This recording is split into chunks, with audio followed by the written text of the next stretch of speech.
Can you hear me? The wind's blowing a little. But a lot of people want to know, why do I drive a four-wheel drive? I drive a 4x4 to get to places like this. Away from the crowds, away from the tourists. It's just, there's nothing like being out here. It's quiet. There's no trash, there's no graffiti. Pretty much on your own. I haven't seen a ranger or sheriff or anybody. I haven't heard sirens or the people in the campground that have been there. Very quiet, you know. They're not the yahoos, you know, the yahoos you run into when you go to a crowded camping spot. You know, they're blaring music all night long and getting loud and crazy. This is it. This is what it's meant. This is what it's all about. Got to have yourself a good four-wheel drive vehicle to get out here. Just for dependability's sake, yeah. To make sure you can make it back home.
That's the rescue dog. That dog does search and rescues. So here we are at Razor Road Dunes, and we're getting ready to move out, but James's muffler is rubbing against his drive shaft. So they're trying to pull it over, you know, from center, so it's not rubbing on the drive shaft. Yeah, see that? See that big mountain out there? That's Cave Mountain. So we came down from Cave Mountain, drove out Afton Canyon, across Soda Dry Lake, and here we are. Yeah, this is where we ended up. We got here barely in the time of sunset.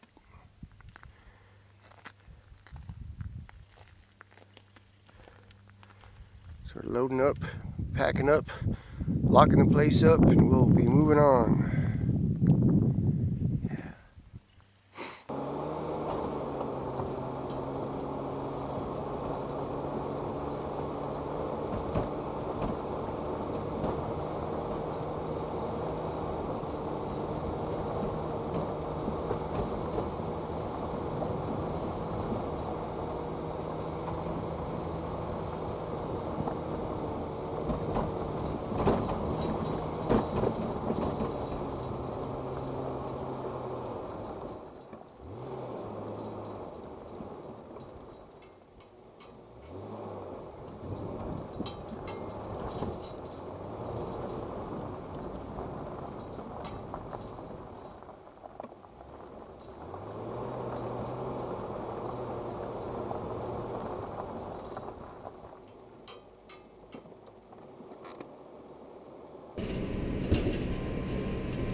It's top of the morning. Yeah. Glad that sun's out, because otherwise it'd be cold out here. Parked in a good spot. Well, so far I haven't seen anybody else up here since I started yesterday morning, or yesterday afternoon. Pretty quiet all night except for the wind. No howling wolves or mountain lions or bears or cuckoo birds or nothing. The Sierra Nevadas behind me. That beautiful view. One of those is Mount Whitney.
Alright guys, I am still coming down from the Inyo Mountains back there.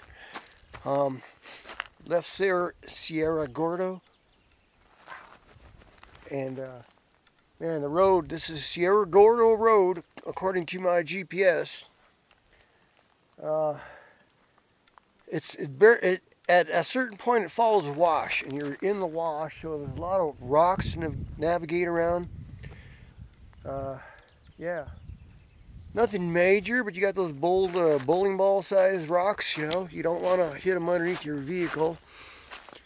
Just kind of go around them when you can, and when you can't, well, you know, you got to think it out real good, and don't want any damage, not out here. I haven't seen anybody since yesterday. Yeah.